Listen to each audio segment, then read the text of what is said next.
And now, the State of the Union address. This is Corey, and this is the O The Anthem podcast. Good afternoon, everybody. It's Rob. Welcome to episode 199 of the O The Anthem podcast. It is 9:17 Pacific. That makes it 12:17 Eastern. And O The Anthem is live from coast to coast, broadcasting from the beautiful #OTALO studios high above the 110 freeway in downtown Los Angeles, California. Welcome. And you know what PM means? It's an OTA after dark. That's happening right now. But luckily for you all, we are not going to interrupt us every minute and a half with a round of applause, although we do have a studio audience in with us tonight. But we're going to ask you to keep your applause to a minimum. Let's give it a hand. Yeah. That's the last one. The last one for tonight. We're going to ask our crowd to be quiet now and let the like the debate. Let the candidates debate. Right, only really. Anyway, so wherever you check us out, whether that's on YouTube at youtube.com/O The Anthem, or hey, maybe you go over to Facebook, facebook.com/O The Anthem, or maybe it's on Twitter at O The Anthem, or on Instagram at O The Anthem. So make sure you're following us on our social media where you can get constant updates from us, as well as notification that the new episode is live. And of course, if you want to be part of the show, just join us for our live recordings on YouTube generally, and you can chat with us in the chat there, and we'll read out comments to the podcast. Or you can send a call or a text to the listener line, 443-219-7595. What's the number again? 443-219-7595. So we're broadcasting a little late this week, obviously. Generally, the episode would be up on Tuesday. Yeah. But here we are on a Tuesday. Luckily, because we had a very busy weekend. I'm glad we didn't decide to try to record. Yeah, I think if we tried to do it last night, it would have just been a huge pain. I think if we'd done it any other time, we would not have been able to do it. And as this is the 199th consecutive episode, new material every week for 199 weeks, we just couldn't go by missing a week. Yeah. But we had a very busy weekend. Yeah, we were gallivanting around in Vegas all weekend. Gallivanting. You and Rachel did a bit of gallivanting. I didn't do so much gallivanting. But why did you guys want to go to Vegas for the weekend? Well, Rachel has been speaking to a lot of people who are in this group for weight loss surgery people. So they were having a big annual meetup in Vegas, and she wanted to go, and we made it happen. Yeah. Very last minute. When did you actually book the hotel? Oh, Friday. Yeah, before we left. Yeah. Right. Yeah, a couple hours before we left. But pack the bag and go, and it sounded like Rachel had a pretty good time meeting all her people, so that was nice. And Corey, did you have a good time meeting all her people? Yeah, I mean, like I didn't really have much to add to the whole process. Just sitting there and hanging out. Yeah. You might have heard me refer to Corey as a cuck on the podcast before, and yet another example of Corey waiting in the wings to be introduced by his lady. So, meanwhile, I spent my entire weekend in a hotel room proving that what we have always thought is true, that if I could just go and write in a hotel room in Vegas, then I would get a lot of writing done. And you did. I got a lot of writing done this weekend. And one of the benefits we always point to is that, like, oh, hey, it's 4:00 in the morning. I'm going to just go out for a walk and grab a bite. And I did that while we were there. So the theory is sound. Yeah. It absolutely works. And that Sbarro's was good. It hit the spot. Yes. I wish I didn't have to walk all the way to goddamn Bally's to get it. But, what are you going to do? Sometimes you got to go through great trouble to get to Sbarro's. And the other thing, too, I think part of what it was is just the looseness of Vegas. Yeah. But I felt that the conversations that me and you were having, like sort of like talking out like writing situations. Yeah. While definitely more inappropriate than usual, was also very like spirited. I feel like the energy of Vegas gives you a little adrenaline in the creative space. The only way I would be up at 5 a.m. walking anywhere to do anything is because Vegas gives you that extra burst of energy. And I've been sucking it up for the last 2 days because I've been dead on my feet.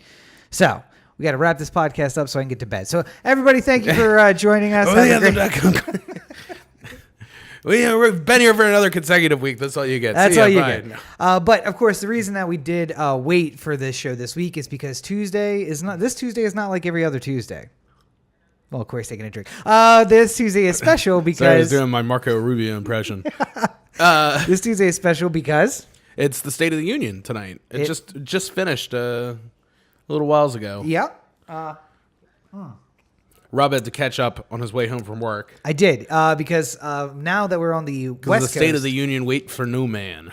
and it starts super early. Like, I'm used to being at home and being like, God, I got work tomorrow. Come on, let's wrap this up. Like, let's get that little light that Dave Chappelle used to flash. Wrap it up. Yo, B, read the sign. Wrap it up. Yeah. So instead, it started before I even got off work and finished right as I stepped outside to go leave. I turned it on and he was doing the goodbyes, and that was the end of the speech. I'm like, all right. So I missed the whole thing. But what were your thoughts overall about the State of the Union?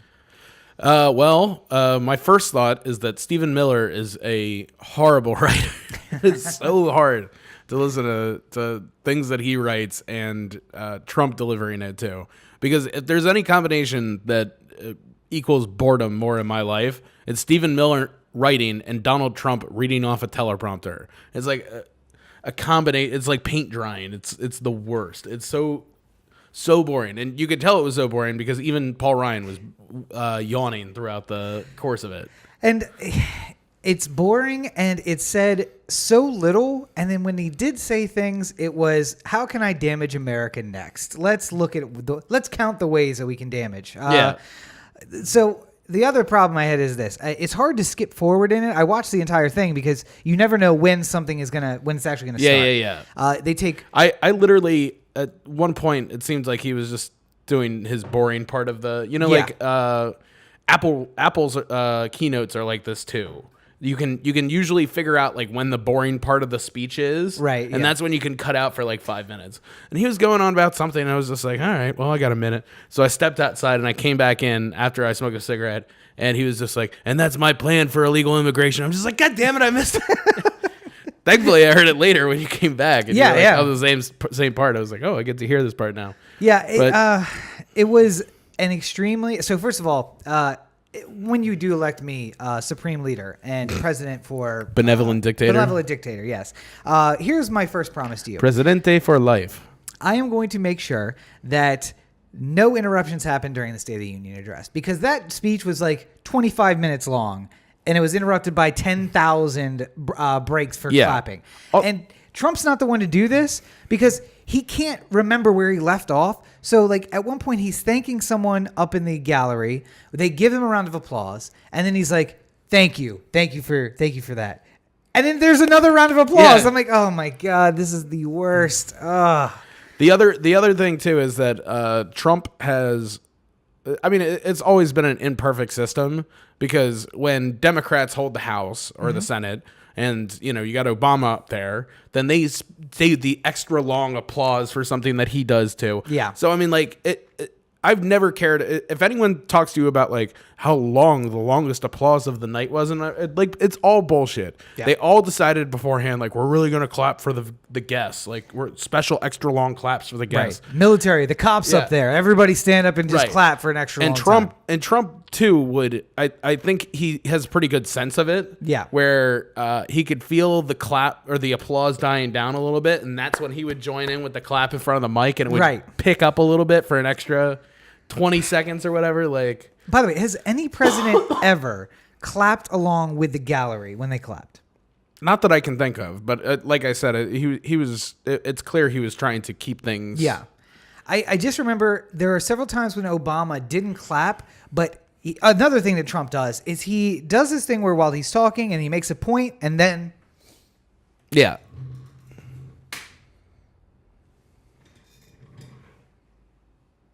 Okay, and now we can move on. And so, like, that's not a thing that happens during the State of the Union. It's, by the way, that was a very visual gag. If you want to check that out. If you're not watching that on YouTube, make sure you go to youtube.com/O The Anthem to check out the video version so you can see exactly what I did. But there is, I've never seen anybody do that. And, like, Obama, what he would do is that would be the opportunity for him to put his hands up on the lectern and then collect himself a bit. So he'd say, make a point. And back into the speech because I'm keeping my eyes on, the teleprompters and the crowd, but I'm not letting them shower me with praise. And if you want to get a good idea of other leaders who've done this, look for videos of, I don't know, Joseph Stalin, Mao, Kim Jong-il, Hitler. These are people who, when giving speeches, and by the way, I don't want to be the guy who's comparing Trump to Hitler because they're very different people. Trump's probably worse. And he steps back from the mic the way that, like, it's almost like he's watching Hitler videos from the 1930s with the like, and we're going to make this point very strongly. Superhero pose. And his superhero pose is the nose up to get rid of the double chin. Dom, I got you. I understand that. But then the arms at the side, and then exactly like you said, right when it starts to die down. Yeah. Just get that last little burst. Last little roll going. And usually presidents don't feel like they need to do that because what they're saying is of such substance that everyone's going to want to hear it. But not this speech. Not so much. See, I think the main distinguisher between a Trump State of the Union and almost every other State of the Union is that a lot of presidents will take the opportunity to mention 2 or 3 things that are troubling America. Right. They want to obviously support or talk about all the good that they've done or that them and their Democratic colleagues are done or Republican colleagues have done. But you would get at some point during like a Bush speech, you would get him saying like, and I feel for the poor in America. Like, he'd be like, it's a horrible problem. We're trying to deal with it. And like, he'd go into like, it's never been harder for somebody to go from making $15,000 a year to $30,000 a year. And that could be the difference that bridges the gap. Yeah. And like, even though his plan to deal with this is not actually a plan to deal with it, at least he would talk about, these 3 horrible things that are currently going on. Like Trump, just didn't even touch it. Like nothing is wrong right now. Yeah. We got to work on the border. That's about it. Like he was just like, I hope we can get together on this. Well, everything that's wrong is the Democrats blocking what he wants to do. Right. Like, he talked about his tax reform for like 7 minutes. Well, and everything, so this is the other tough part. If you're watching the speech and you're not politically engaged, a lot of the things are true, but also, so like he talks about his tax plan. And says that people are already seeing bonuses and there's more jobs and Chrysler's opening a new plant in Detroit and blah, blah, blah, blah, blah. And he's going through a couple successes of it.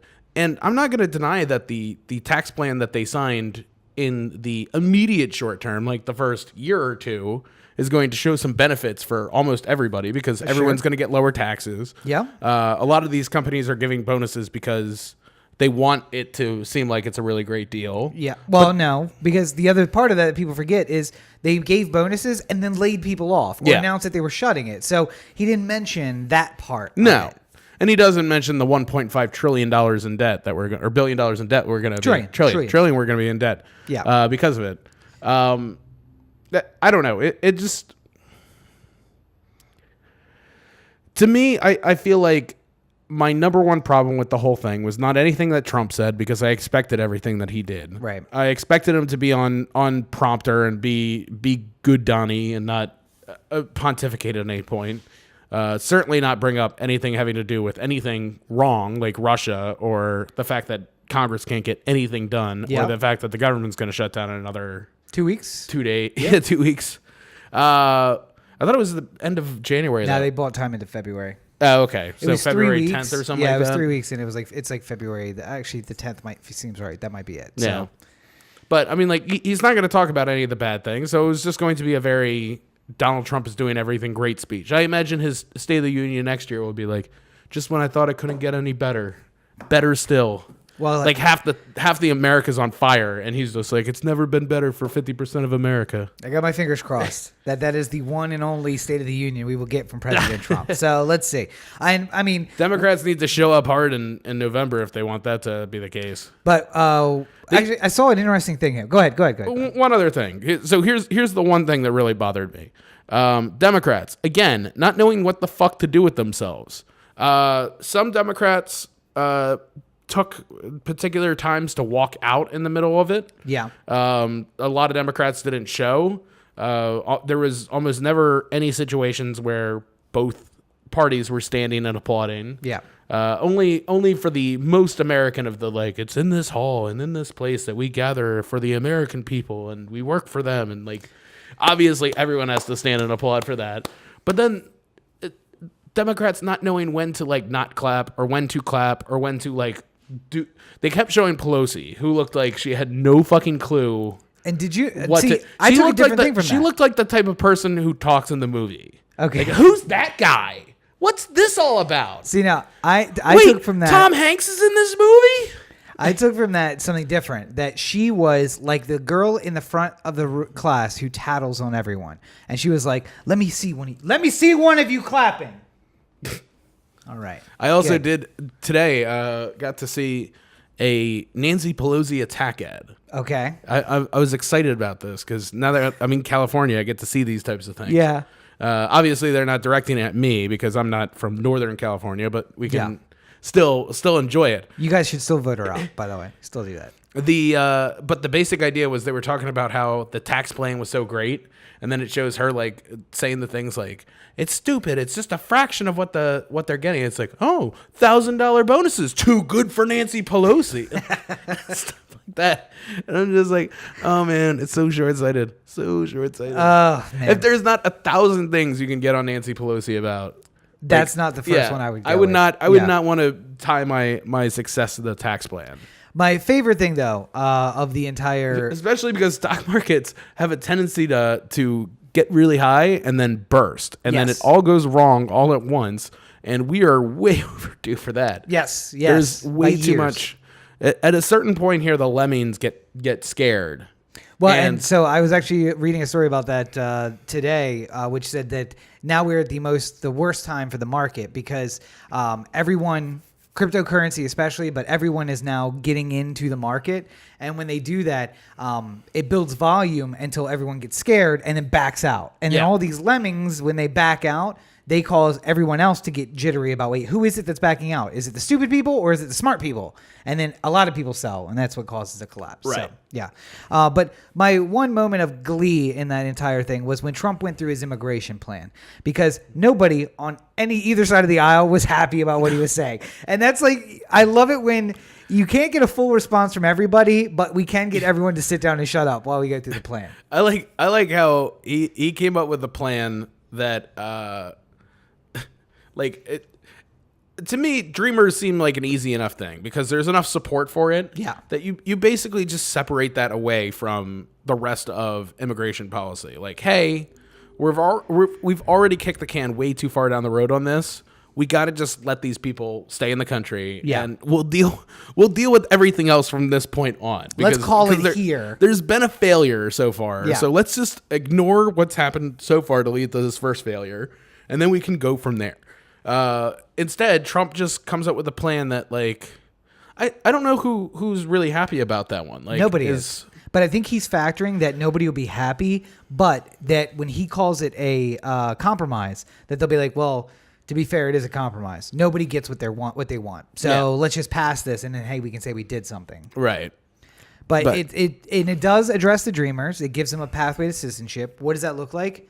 Who knows? We've heard that before from previous bills. And then the pathway to citizenship was go home, we'll bump you to the top of the list, and then you can possibly get back in, which I don't think is really an answer to the Dreamer problem. But no, but I mean, like the other part, the thing that's sort of getting me about the Dreamer issue now is that ICE is starting to work off the list of people who've registered as Dreamers to start deporting people. And part of the reason that they started the Dreamer system and like made people register for it was the idea that you would be protected. Like, you are going to be an American because of this. Mm-hmm. And then as soon as another party decides that it's not going to be that way anymore, then all these people who've signed up for the registry are now the ones that are targeted the first because we have your name and address and just keep that in mind. Number. Like, I'm glad you brought that up, Mr. Baker, and keep that in mind when you start talking about national registries for guns, because the lesson of history is when you start doing national registries for guns, when they start to do things that make you want to use your guns, they come and take them away from the registered people first. Yeah. And I did like that. Isn't there already gun registries? No, there is not a federal gun registry. It doesn't. Yeah, but there's state registries. It clears you for owning it. It doesn't say what you own. So if the police were to come to your house, they can't have a list that says, all right, 2 AR-15s, 1 M4, 3 handguns, and 1,000 rounds of ammunition. So if we get less than that, this guy's hiding something, and we need to get it back. So it's just, hey, this guy's a gun owner. And there's a lot of people. Like, honestly, I would be succumbed and they would come and search me because I got my handgun certificate when I was in Maryland. So they could come and search me. And I'd be like, hey, I don't have a gun. Okay, great. But if I had a registry that said he has 2 handguns, I'm like, hey, I have no guns, then it could be a problem. Yeah. Like, they put me in jail or an internment camp. But we would never do that to American citizens, right? Anyway. It's not like we're reopening Guantanamo Bay. Oh, yeah, which was another announcement from the State of the Union. And not reopening it, just keeping it open. Yeah. The plans to shut it are now gone. Yeah. It will stay open. But we are defending the Second Amendment, so there's that. And they're also defending religious freedom. Right. So there's that. The economy is Good growing. news. Churches can now state support for political candidates. Sure. So that's going to work out well. that's something that we needed. Yeah. But basically, if you could have just bottled up the Trump campaign and all its nonsensicalness and then just put it out into one speech, that's what this State of the Union was. Yeah. I don't think that there's anything beyond that, really. I mean, I feel like to give the devil his due a little bit, he did a good job with the people, the invited guests. Were all very nice, inspiring stories, and Sure. he did a good job of like sort of setting them up and giving them their moment and stuff like that. My promise number 2 to you as benevolent dictator. When I give the State of the Union, I will not use people and their horrible stories of tragedy as political props during a speech. Because that is what that was. You brought 2 sets of parents, both black, of course, to talk about how their child was killed by an illegal immigrant. Yeah. So let me tell you, again, I don't want to make Trump out to be just as bad as Hitler, but that is something that a dictatorial regime will do. It turns your certain minorities against other minorities. So now you say, hey, I know that police are killing young black men at record pace, by the way. I think 3 per day for this entire month. Yeah. Civilians killed by police. But don't focus on that. What you need to focus on is the fact that these illegal immigrants are also killing your children. Not nearly at the same rate, like once a week. But it's important that we keep in mind that they are killing people. And the good news is Trump made himself an enemy of MS-13. So, I mean... Yeah. There's no way that doesn't work out well for anybody. How many times can you call it? He's been doing that, though. He's been on the MS-13 run. I think, though, it's the only gang he knows. Maybe it is the only Hispanic gang he knows. MS-13. Can you name another Hispanic gang? Latin Kings. Oh, hey, there you go. Yeah, that's an LA thing, so yeah, we're probably all right. We should probably ask somebody who's Hispanic if they know any Hispanic gangs or if they're a member of one. I don't know. No. Racist. Anyway, I just racist myself. But it was nothing that I hadn't expected 1,000 times over. This is the speech that he was going to give. It's going to have almost no substance. The substance that's in it is just pushing towards his base. He also talked about oppressed people and how we're moving America back for the oppressed people. I'm not really sure who he was talking about. Not talking about blacks, not talking about any people of color. I think he's talking about the white people who are at such a disadvantage in today's society. Well, the other thing is that he only brings up issues that are so the only time he really brought up Hispanics or African Americans is when he was talking about how the unemployment rate for both are at record lows. Yes, which is true, but also has been trending down for many years now. Yeah, by the way, last year, also a record low. The year before that, a record low, because it's trending downward thanks to Obama, not to Trump. And that's the thing. I mean, like, I feel like here's the sign that this is all just a farce. Is imagine you had Trump in a room and you could bring up any topic that he talked about in the State of the Union today and just said, give me all your thoughts on whatever. Guantanamo Bay. Yeah. He could recite the things that he said in the speech tonight. He'd probably remember it for long enough for you to get most of the transient details out of it. Maybe, yeah. But if I said something like, what kind of activities that are happening at Guantanamo Bay are you happy with, and what would you like to see changed or gotten rid of? Yeah. Then you see him go like, well, they do many things. They do good things and bad things, and I don't want them to do the bad things. I only want them to do the good things. But we got to do things for Americans and make America a safer place, and that's what this has to do. Enemy combatants. Yeah. Yeah. But he wouldn't actually be able to say well, honestly, I don't really like, pouring water down the throats of people until they die. So probably a bad look. Yeah. He wouldn't. I mean, I feel like at the very least, if you pulled almost every single president for the last 100 years, okay, aside, sure, yeah, and said, and that's just for a round number, just 100 years aside, and said, hey, tell me as much as you can about this one thing that relates to the State of the Union that you gave. Yeah. Then they would be able to go on for, I imagine Obama would be able to go on forever about all these little because he's a wonk kind of guy. Yeah. And he knows, he prides himself on the details.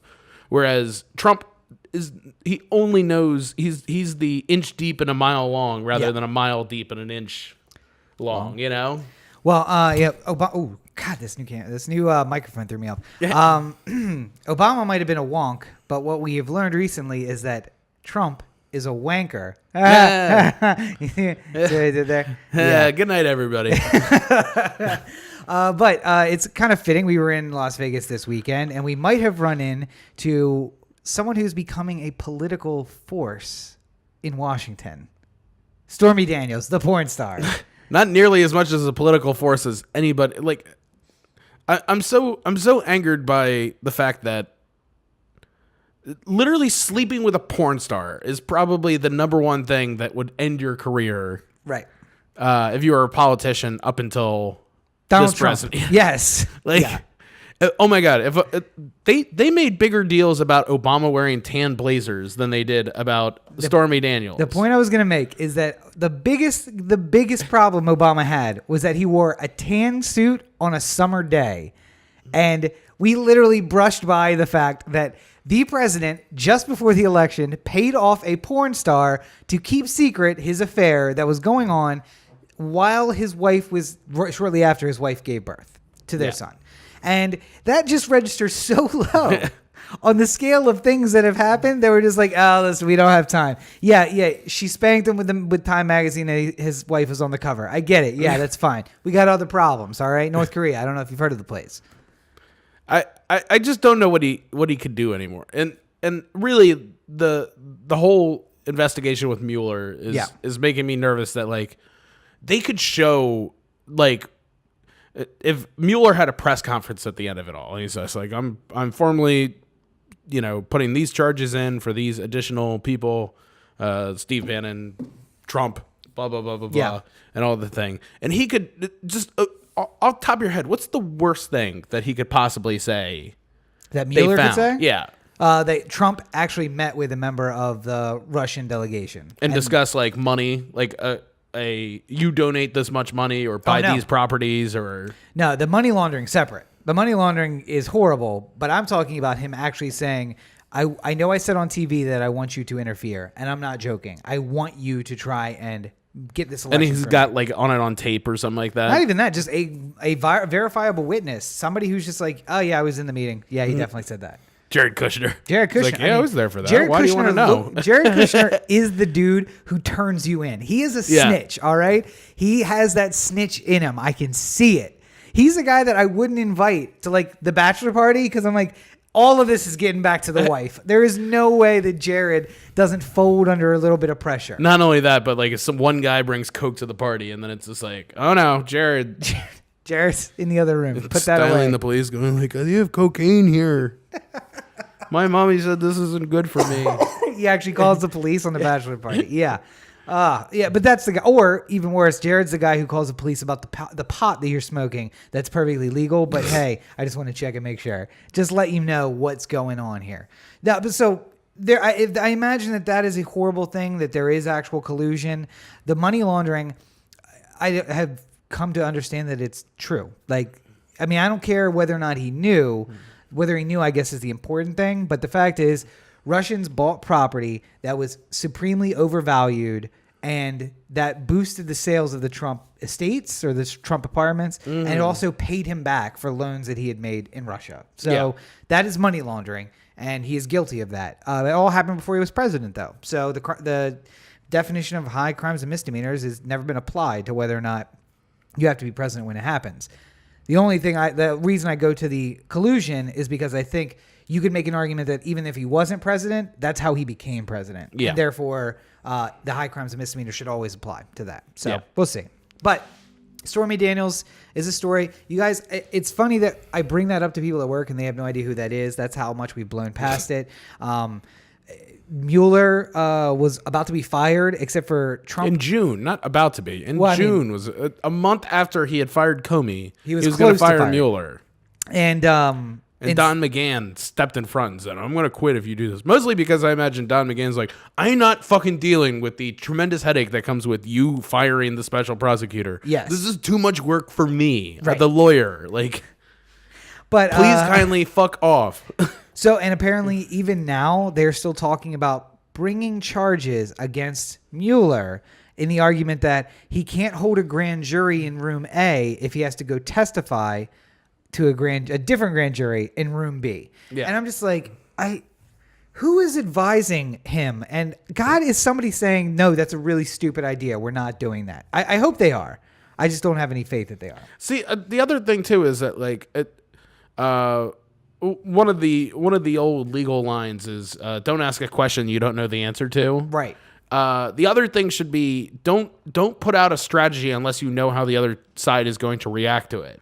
Because there's a certain number of ways that a strategy can go. And I feel like Trump's lawyers are just not thinking about this. They're just putting it out there and then go like today they said we don't think that Mueller has gotten over the base necessary argument to interview the president. Right. Like the reason why he can't interview the president is he hasn't proven enough to be able to get that luxury. That's not how this works. But the crime is dependent on Trump's state of mind at the time of the crime. Yeah. So that one can't be, like you can get all the witnesses you want who said like, I'm going to fire Comey because he's getting in the way of shit. Yeah. And that's the only reason why I'm doing it. I don't want this Russia thing to keep hanging on. But until you talk to Trump and say, hey, Jared Kushner, by the way, said all these things. He snitched on you real hard. Just like, which you would. Goddamn Jared. I knew I shouldn't have invited him to my bachelor party where I talked about this. Listen, I just needed a cock to hold my place until the world wasn't looking at me anymore and I could get in there with her. By her, I mean his daughter, the one who he's clearly sexually attracted to. Ugh. And apparently told Stormy Daniels something of that nature that... she reminded him of his daughter right before he had her spank him with a Time magazine and then have sex with him. So, yeah, weigh that out. That happened. Yeah, but no. So Mueller. Yeah. Yeah. I can't imagine that you wouldn't imagine that Mueller's step would just be go to a judge of some kind and say, this whole thing is about whether or not he obstructed justice. Doesn't matter, though, because no judge can get involved because he has the executive privilege and he can just say, no, I'm not going to talk to you. So, like, Clinton had to talk to a grand jury or he had to do interview first and then he talked to a grand jury. Well, but that was about things that was a civil suit that was brought up before the presidency. But he still waived executive privilege. Otherwise, he could have said, no, I'm not doing that. Put it on hold until I'm done with being president. But he chose not to because he tried to kill it. And in killing it, he perjured himself. And by perjuring himself, that's when Ken Starr got involved. So it was a slippery slope for him and probably not a good choice. But it would be a very good choice, Donald, if you chose to speak to Mueller because the truth will set you free, right? There's no way you'd lie. No way. No way you'd perjure yourself. But nonetheless, so not only that the Mueller news is, hey, he tried to fire him, and hey, he's trying to get him fired again now.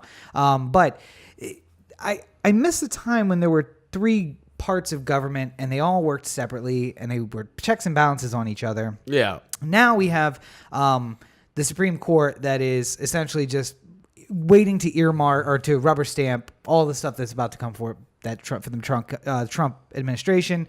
We have a Congress that is about to open up an investigation into the FBI. Yes. Because Trump believes that they are acting politically. They're not acting apolitically. And I'll remind everyone that this entire charade started with Comey favoring Trump and putting out a statement about Clinton that may or may not have changed the election. Yeah. Go back to our discussions from October of 2016 when we talked about, hey, what the hell are you doing, Comey? Or say something about Trump, too, to even the playing field because this is going to impact the election. Turns out it did. And Comey was Trump's boy until he wasn't Trump's boy anymore. And now it looks like the FBI was all pro-Trump until they're not anymore. And now we're going on a political witch hunt inside the government. And this is how democracy dies. This is how the republic falls when we start doing this shit. And the little elf man who's running the Department of Justice doesn't seem to give a shit about any of that. Yeah, and nor does Trump seem to give a shit that he's in charge of the Justice Department that he is constantly ragging on. Yeah. And another thing, if we're making a list of organizations that have the most Republicans in them, law enforcement is way up there on the list. And specifically inside of law enforcement, FBI is it's like a 98% Republican organization. Right. The problem is that that 100% of those 98% are the types of Republicans who voted for like George H.W. Bush and Reagan and stuff like that, and are not at all amused by Trump. So right. You're angry because you have Republicans, but not the right kind of Republicans. And we got to get them out and get some Trump Republicans in. And what does that sound like when you start arming the secret police with only your political friends? What does it even matter? Like, what does it even matter? I know I keep saying it, but literally they are just going to continue to do this.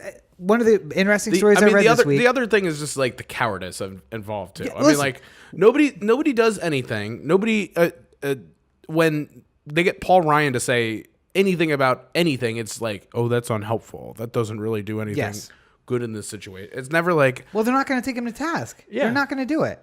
And one of the stories I read this week that I thought was really interesting and something I forgot about is that the majority leaders and the heads of all of the committees are chosen by the caucus with the most people in it. Now, this usually doesn't matter because there are two major caucuses, the Republicans and the Democrats. And then there are all your little caucuses like the Congressional Black Caucus and the Freedom Caucus, Caucus, which will never take control because they don't have enough people. But if two Senate Republicans didn't change their party, but merely went and caucused with the Democrats, then Chuck Schumer would become the majority leader of the Senate, and they could revamp and make all new committee heads. Not by changing any numbers, not by losing an election, but by some Republicans saying, I can't do this anymore. My party is not running this country very well. I'm not going to change my party. I'm still a Republican, but I'm going to go caucus with the Democrats. Yeah. And if you had a few dozen on the Republican side in Congress who did the same thing, the House and the House and the Senate, for the first time in our history, first time in history of any of our types of federal republics, could be run by the minority party, because technically that would make by title it would make Chuck Schumer the majority leader of the Senate, but he remains in the minority party just because you've alienated your own party so much that some of them are caucusing with the other side. Yeah. Or hey, how about everybody get together and just let's get 50 of them and make a moderate caucus and then fucking kick everybody out, because I don't want Schumer to be majority leader. I don't want Nancy Pelosi to be Speaker of the House. No. Fuck no.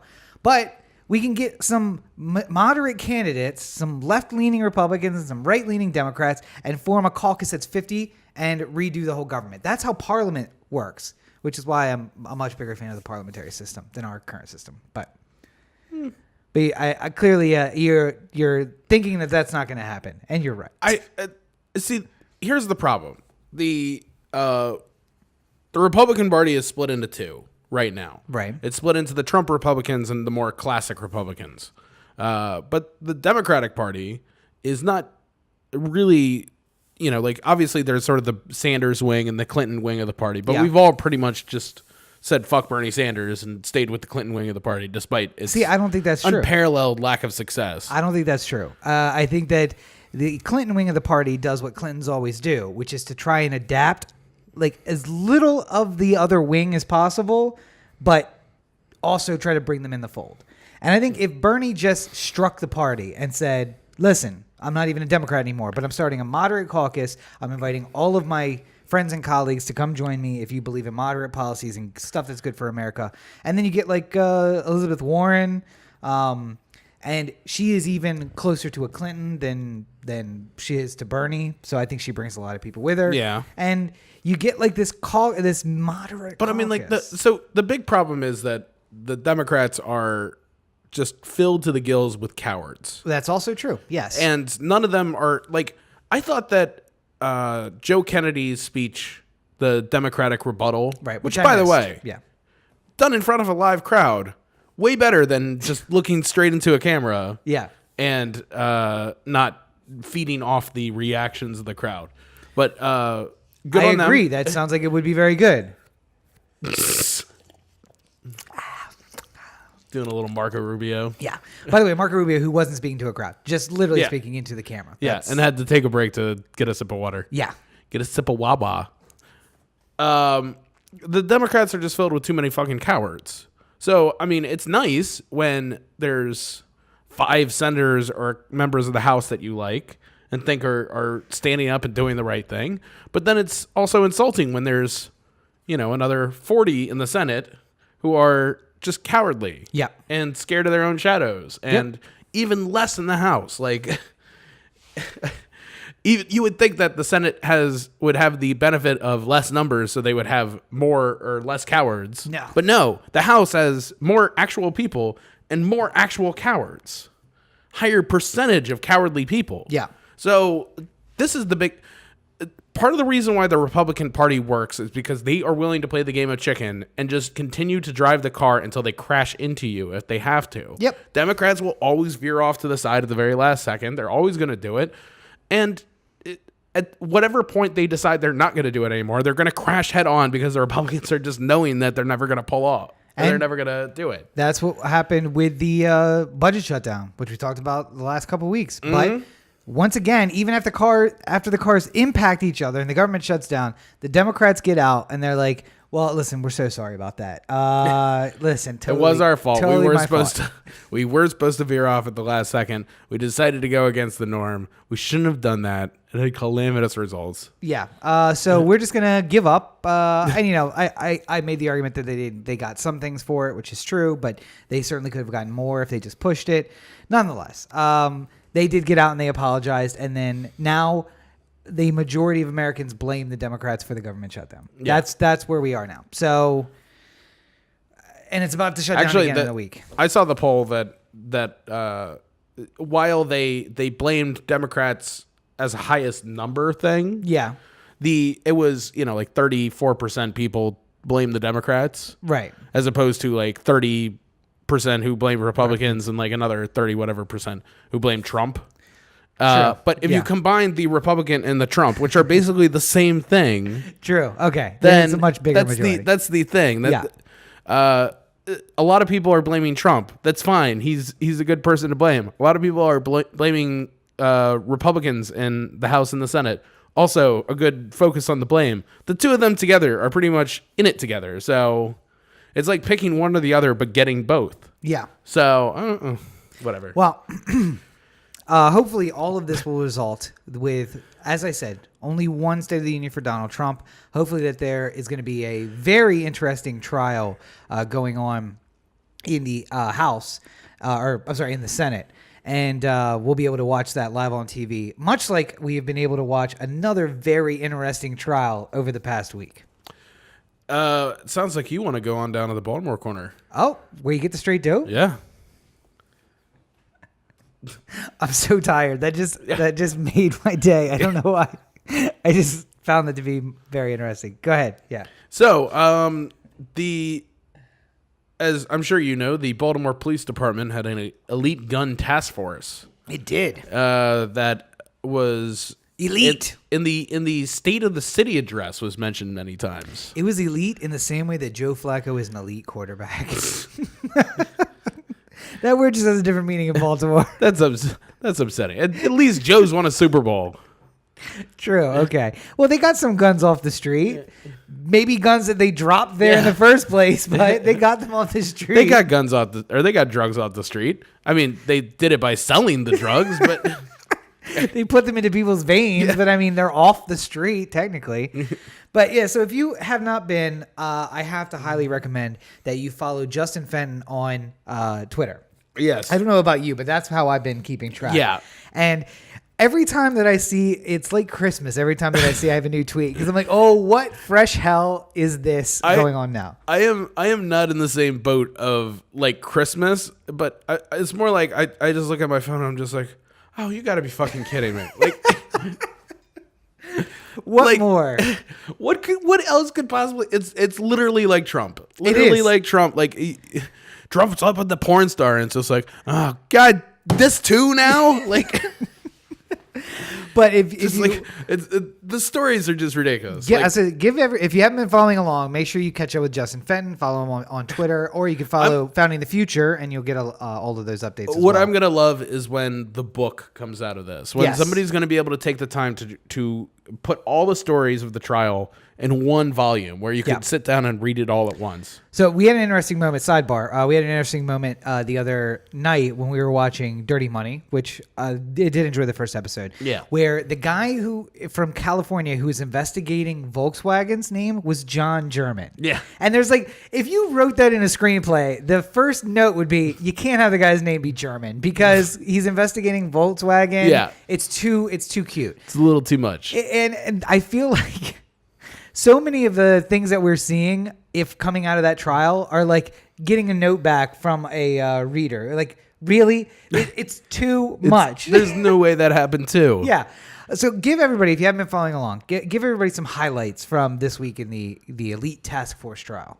Oh, God. Well, first, let's just set up some basic information. Sure. There have been 9 officers charged. I believe so, yeah. That number has grown. I think it was originally like 6 or 7, but then more indictments came in along the way. And some of them have already taken plea deals. Yeah, most of them have already taken plea deals. Yikes. There's only 2 left standing.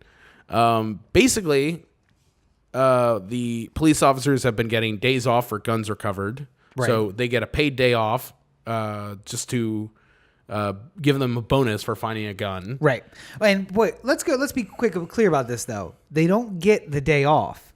They are getting the day off. So they log in as if they were working. Yeah. And they just were not working. Right. So a paid day off is when no one expects you to be at work. Right. This is where I, as a taxpayer of Baltimore, assume I have 9 members of this task force and all 9 are working. Right. But no, 3 of them are working. Yeah. Maybe. And then the overtime is just absurd, where you're assigning overtime on for like literally, it's McNulty at the end of the wire. Yeah. When the city's running out of money and the only thing that's getting overtime is McNulty's serial killer. Yeah. And he's just giving out overtime to literally anybody who asks for it. It's just like, I got to go to New Orleans for a weekend.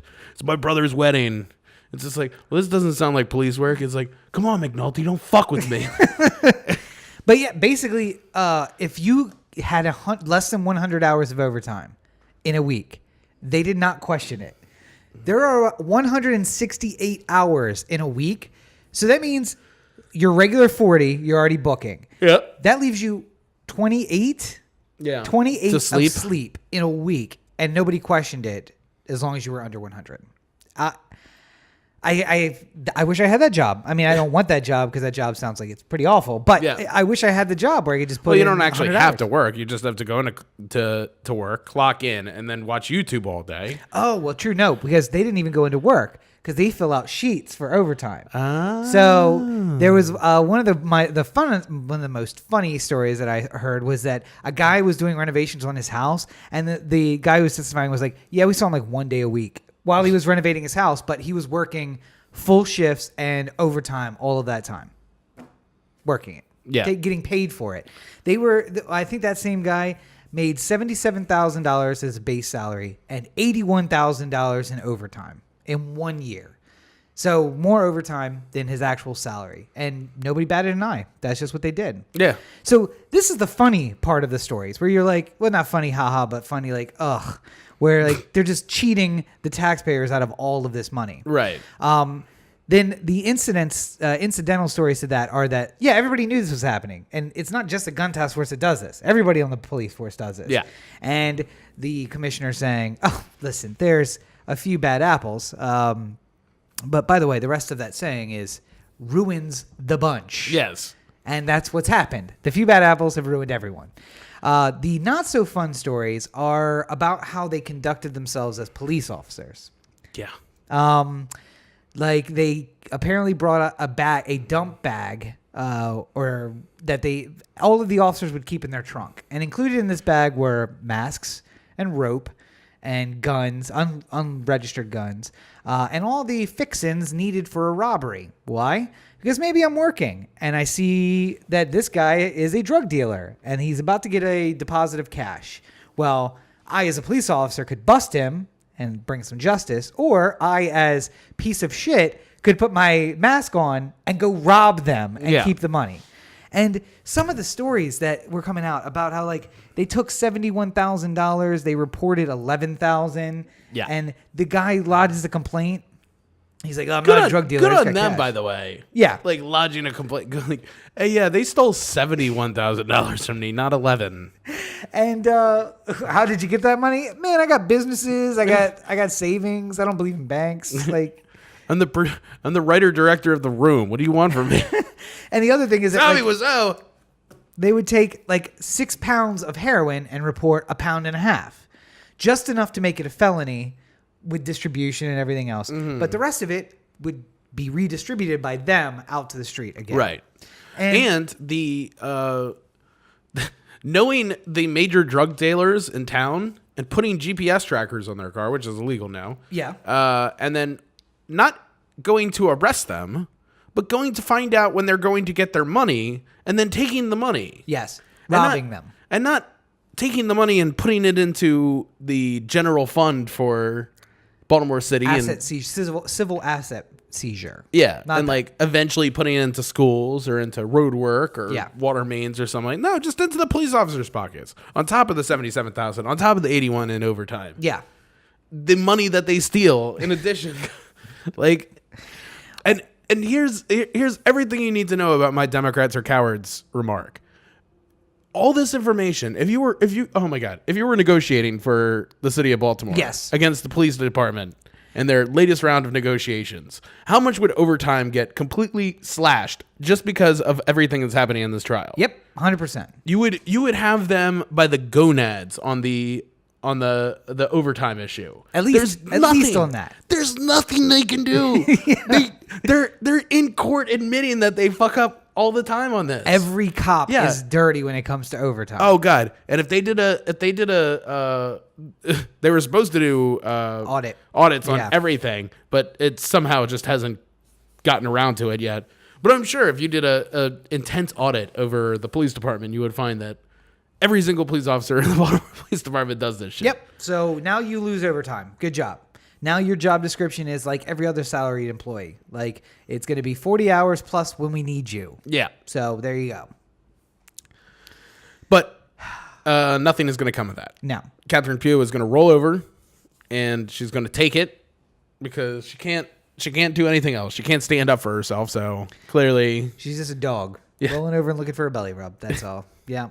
But so we've talked about the and at least the good news, or at least a silver lining to this, is the like 1,000 convictions that have been overturned or something like that. And I was going to say, so we've talked about them acting like criminals, which the largest gang in the city of Baltimore is the Baltimore Police Department. They all wear the same uniform and they all are crooks. So there you go.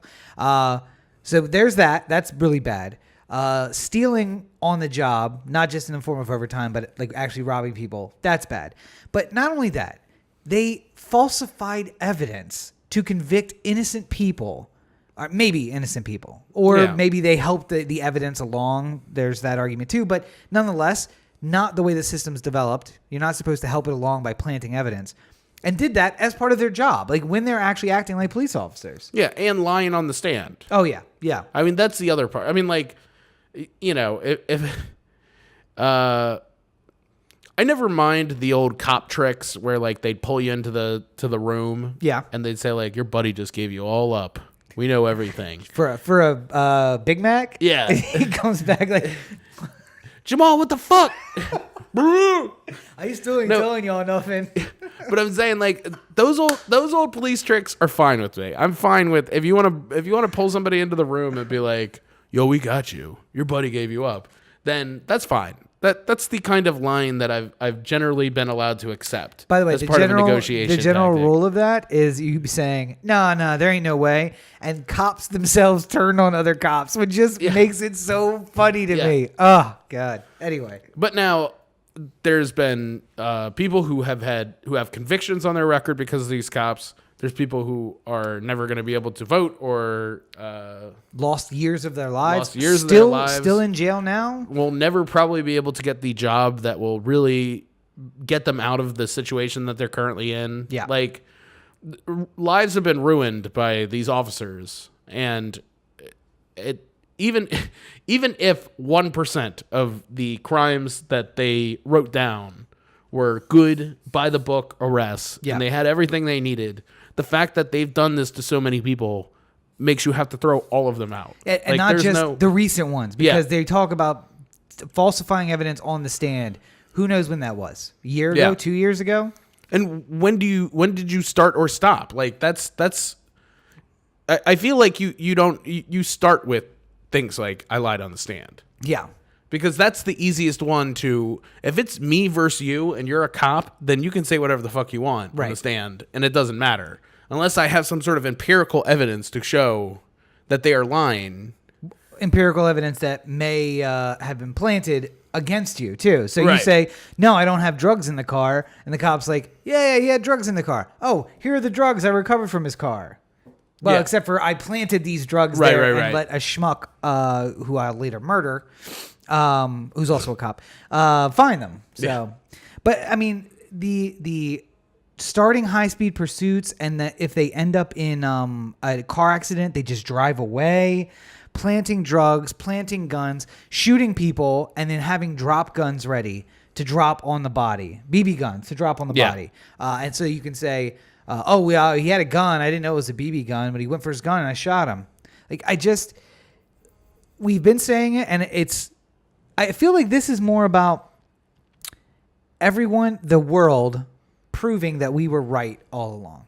Fire all of them, get rid of the FOP, and just rehire what few you can find to stay on the job, and then just rehire brand new people. Like, we've been talking about that for like the last 7 or 8 months specifically. Yeah. And then this comes out and proves that, in fact, that is the case. Even the higher echelons of the commissioner's office are not immune. They knew that these things were going on. They allowed them. Right. Fire all of them. Get rid of the FOP. Get back the very few that you think you can save, the ones who haven't been murdered by their fellow officers yet. And when you bring those back, build a department around them. And don't bring in the guy who his first act as commissioner says, there's a few bad apples, but the rest of them are okay, when that's clearly not true. You know what? Interesting thought I just had. Why don't we use the things that the government is using to spy on us? Yeah. To have exact records of what the police are doing and... Yeah, it's one of the things I've advocated for is to put GPS in the car to fuck that. Just make their phones be live trackers. Like if you're an Uber driver, you are basically consenting to turning your phone into a GPS tracker. Do you know why they don't do that though? Why? Because the collective bargaining agreement does not allow it. By the way, the thing that they're now, again, as Corey said, renegotiating in the city of Baltimore. Yes. And will probably give concessions. Not the police. The city will give concessions instead of having the cops go on strike. Although, honestly, we talked about it back during Freddie Gray. Would the city be any worse if the cops go on strike?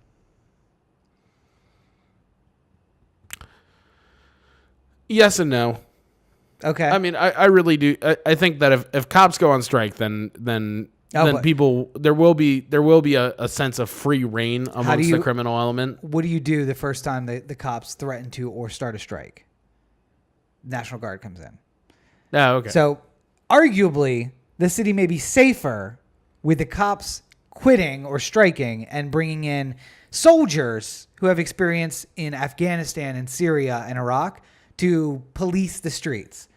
Because as I've pointed out before, do you have to pay for the National Guard while they're on strike? Yes. Yeah. Oh. They're state employees basically. So it's just like the state troopers coming in, only a different version of state trooper. Yeah. But it's not going to save us any money. But you know what? They don't have overtime. Yeah, so, true. I mean, it might save the city some money to bring in the National Guard.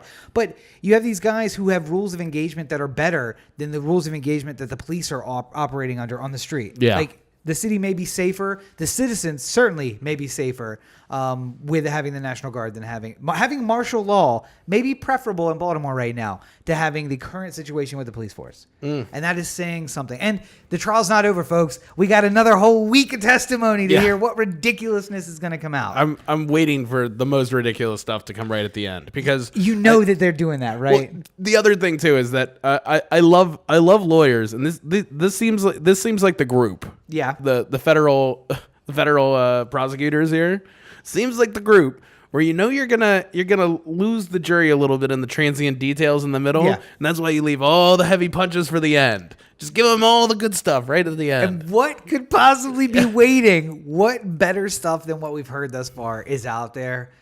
I don't know, but we will let you know whenever that comes out. So I've also noticed one other thing. Okay. It dawned on me during the course of the recording of this podcast. The last couple of years, we've done our Super Bowl preview. Yeah. And we did the play-by-play and everything like that. We didn't think about it for this week. Nope, because I'm not excited about the Super Bowl. In fact, if we had nowhere to go, I probably would not even watch it. I still think that we should put out a little something. Maybe we we'll have do a few days. Maybe we'll do like just a little 3-minute bonus episode on Sunday. Just get everybody excited for the Super Bowl or something like that. Yep. So if everybody wants to get that bonus podcast, how would they do that? OTheAnthem.com, Corey to OTheAnthem.com, O The Anthem on Facebook, Twitter, Instagram, and the listener line, 443-219-7595. What's that number again? 443-219-7595. And you can find more of my stuff at CoreyBakerFilmmaker.com, including Facebook.com/CoreyBakerFilm and at LegendCB5 on Twitter, Instagram. And please subscribe to my YouTube page. I've been... I saw a whole bunch of movies and block recorded reviews, then it's taken me forever to work through them. So it's been like kind of a soft opening on the YouTube channel, but there's going to become a streamlined process here too. I knew it was a working out situation that I had to go on, but reviews are up, more to come. Check them out.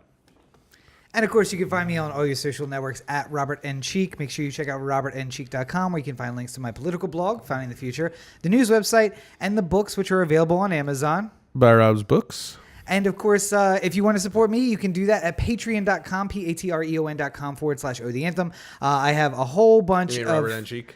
That's exactly right. Patreon.com/Robert N. Cheek, RobertNCheek. I always put previews up of the new videos. It's been a couple. I was going to put up a video this week, and then we went to Vegas, so that didn't get up. So we're a little off schedule, but new videos are coming. Make sure you check out Rob Review Series on my YouTube channel and on Patreon. You can get a whole bunch of behind-the-scenes stuff that you're not going to find anywhere else, including unpublished writings. So you want to make sure that you check that out. It's definitely the place to go. But follow me on Facebook and Instagram and everywhere else at Robert N. Cheek as well. All right. Well, I think we've done good here today. We've done something. I don't know if it's good. But as always, you're listening to the O The Anthem podcast, part of the O The Anthem digital network. For Corey and Rob, for Corey and our live audience. Hey, thanks for joining us. This is Rob. Yeah, I got a little bit more applause out of the situation. This is Rob. Have a great week, everybody. No, quickly, Roberto. And Espanol, your thoughts on the State of the Union? Sí, señor Corey. I'm ashamed sometimes to be a part of this.